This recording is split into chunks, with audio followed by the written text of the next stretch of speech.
This video is sponsored by TokyoTreat and Sakuraco. What's going on? Jun with the Sushi Man, and in this video, I'll show you how to make my simple version of the traditional shoyu ramen, or pronounced ramen in Japanese. You probably know that making ramen from scratch is a very time-consuming process. The broth simmers for hours and hours, usually taking an entire day to finish. But with this easy recipe, you can literally make it in under 15 minutes. And trust me, it's going to taste just as good, if not better than a lot of ramen restaurants out there. Alright, without further ado, let's get right into it.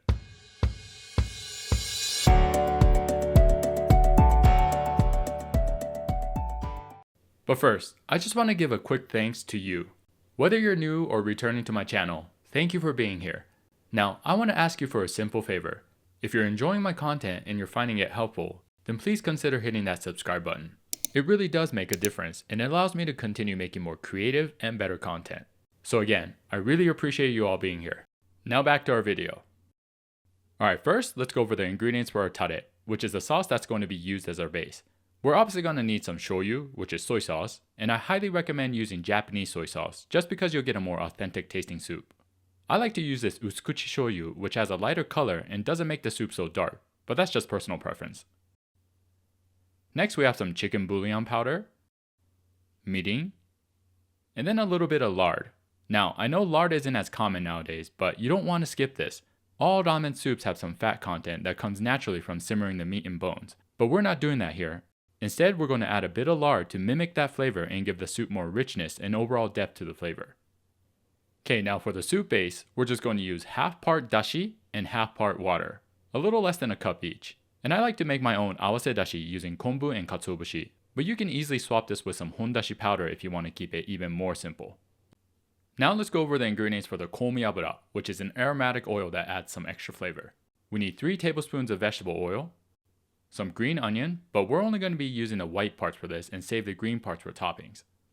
Then a couple cloves of garlic, a little bit of ginger, and some sesame oil.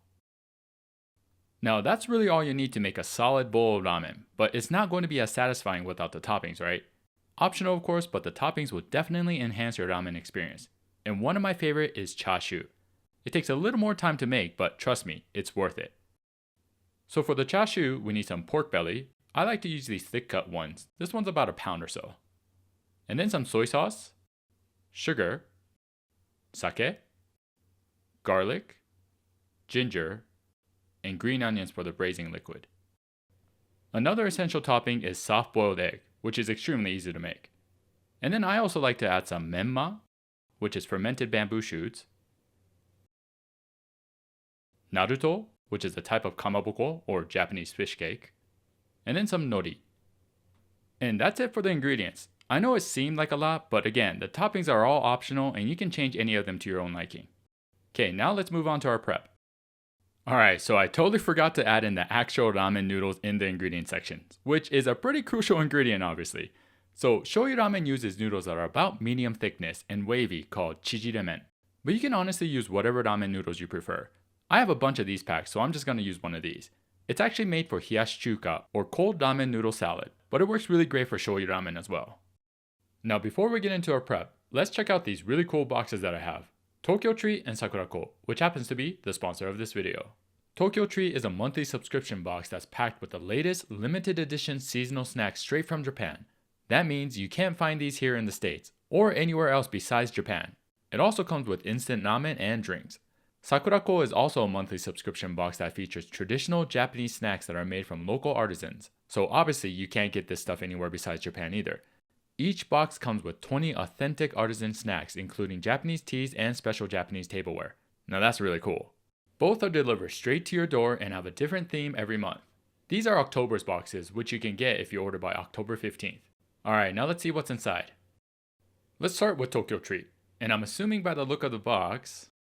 Yup, this month TokyoTreat's theme is Snacktastic Halloween. Halloween wasn't traditionally celebrated in Japan, but has grown in popularity in recent years. But it's more of a fun, dress-up, party vibe that's geared towards young adults rather than celebrating the dead or trick-or-treating with kids. There are tons of seasonal Halloween products though, so I'm sure we'll see some in here. And as always, it includes this very convenient booklet that tells you everything you need to know about each item.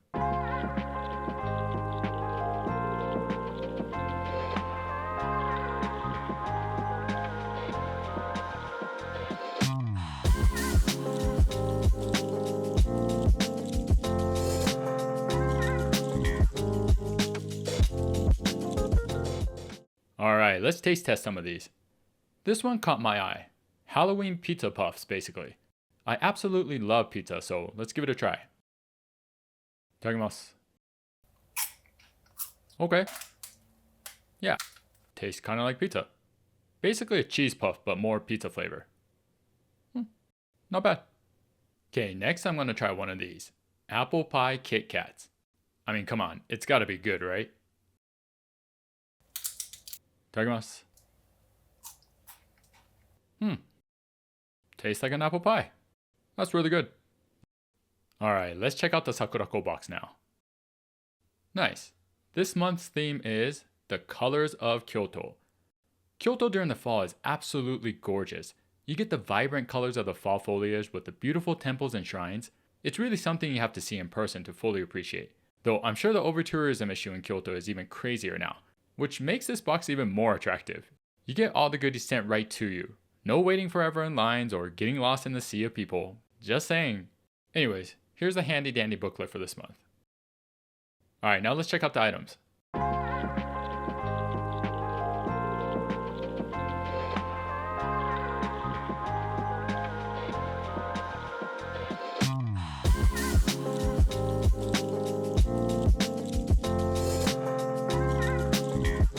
And lastly, the special tableware. I'm always excited to open these. Oh, nice. It's a traditional teacup. That's really cool. Perfect to try out with the sencha, which I'm going to do right now.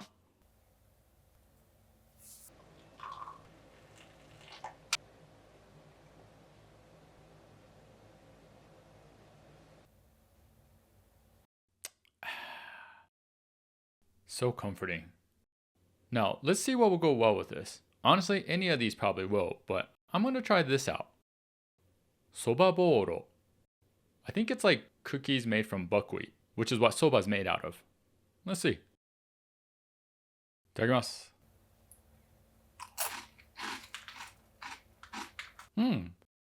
Oh, these are really good. It has a very satisfying crisp to it, with a slight sweetness. This should go really well with the tea. That is good. Okay, next I'm going to try this. This is actually a very famous treat from Kyoto called yatsuhashi. It's been around forever, and I remember eating these whenever someone went to Kyoto and brought back omiyage. It's been a very long time though, so let's see if it tastes like how I remember it. Itadakimasu.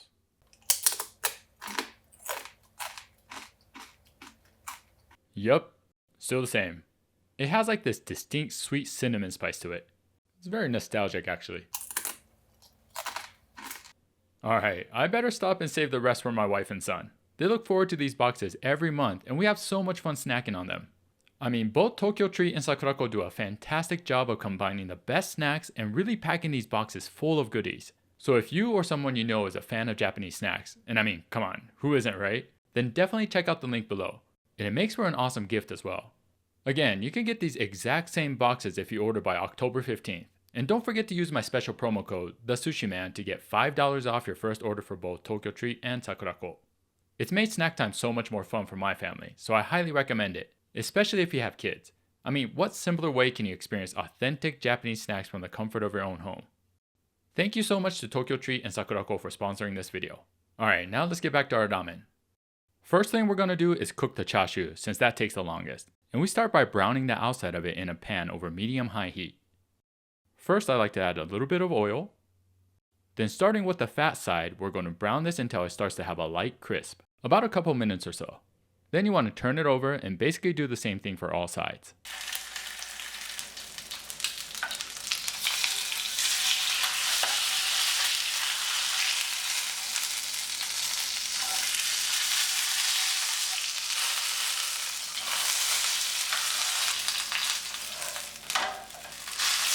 Looks good. Now we're going to set this aside.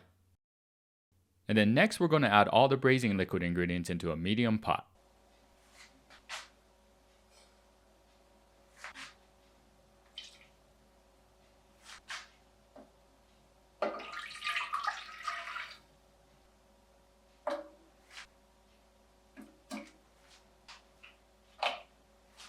And then we're going to add the pork belly right in there, which I've cut in half so it fits in the pot. And I forgot to stir the liquid here, which is easier before you put the pork in, but all good. We just want to stir up that sugar so it doesn't burn at the bottom. Now we're going to turn this on to medium-high and wait for it to start boiling. And while we wait for that, let's make our quick otoshibuta, or drop lid. And I just use some aluminum foil and make a really simple one. All you do is fold a sheet of foil and basically just shape it into a circle that fits right into the pot. Doesn't have to be perfect. And then we poke a hole right in the middle. And that's it. Once it starts to boil, turn it down to about medium-low and place the otoshibuta right on there. Then we're going to let this simmer for about 45 minutes to an hour. Now while this cooks, let's get everything else ready, starting with a soft-boiled egg. So start boiling a small pot of water, and make sure to have enough water where the egg is fully submerged. I probably could have added a little bit more here. Once it starts to boil, add in the egg carefully. Now keep it at a low boil, meaning don't turn it up too high where the egg is bouncing around everywhere. I like to cook mine for about 6.5–7 minutes to get a nice soft yolk, but of course you can cook it to your preference. Now in the meantime, make sure to get an ice bath ready. We want to immediately transfer the egg as soon as it's done so that it doesn't overcook. Now once it's cooled down, we just peel it. Now if you want to take this to the next level, you can marinate this in a soy sauce, sake, and sugar mixture to make what's called ajitsuke tamago, or ajitama for short. Typically you'll see it at ramen restaurants and it's super easy to make. All you do is just set the egg in the mixture and leave it in the fridge overnight. But for the sake of keeping this recipe simple, we'll just leave this as is. Okay, now let's make our komi abura. Alright, first we're going to chop up a green onion. And remember, we're only using the white part for this and we're keeping the green part for the topping later.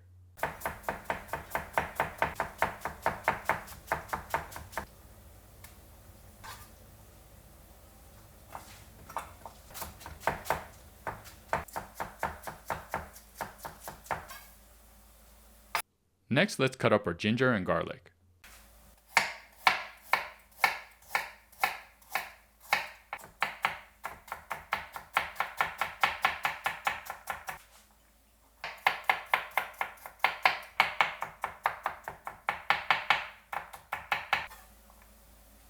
Now add the oil into a small pan or pot and start heating it up over medium heat. And then add in the chopped up green onion, garlic, and ginger. Now we just cook this for a few minutes while stirring it occasionally.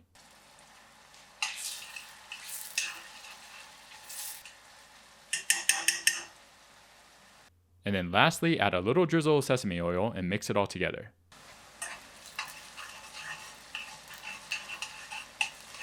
And that's it. Now we're going to strain this into a bowl. And done. Alright, now time for our soup. First, we're going to add in our tare ingredients into a medium pot.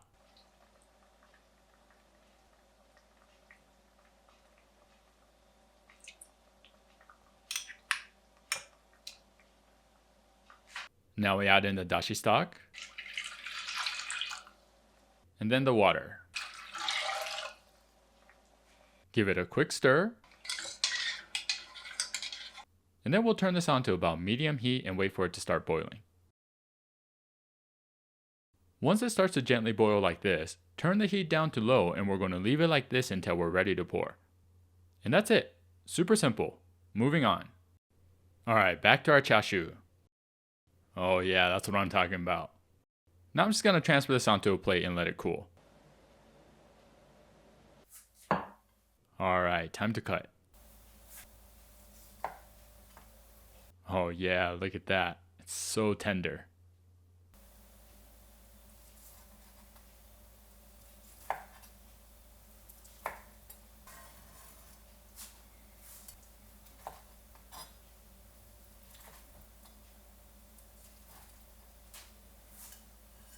Man, my mouth is watering. It's not the big rolled up style chashu, but it's equally delicious and much easier to make. Alright, now all we have left is cooking the noodles. Okay, for the noodles, just make sure to follow the instructions on the package because every pack is different. But one thing to keep in mind though is that you want to time it so that the noodles finish cooking right when you're ready to serve. So just make sure you have everything else done and ready to go.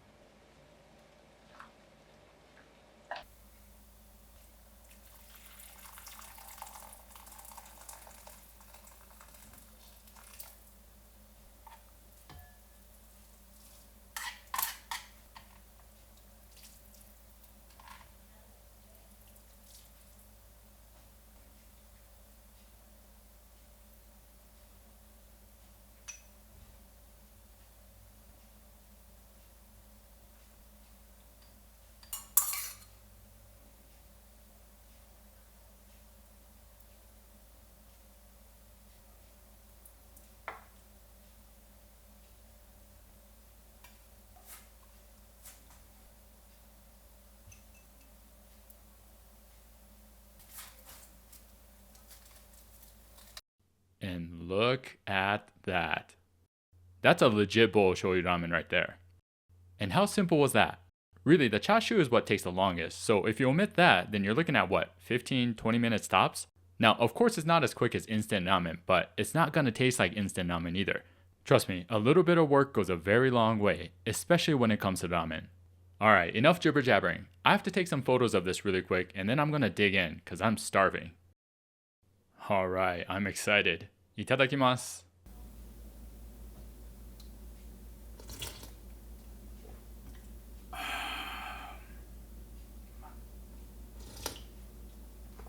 Oh yeah, that soup hits the spot. So comforting. Just warms up the soul. It's clean yet slightly rich and packed with umami. Such a good balance.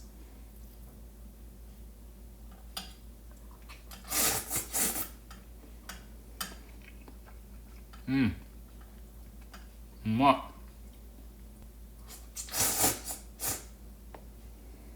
Try the chashu.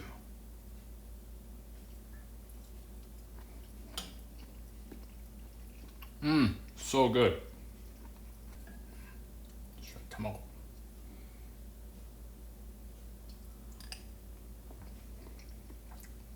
Mmm.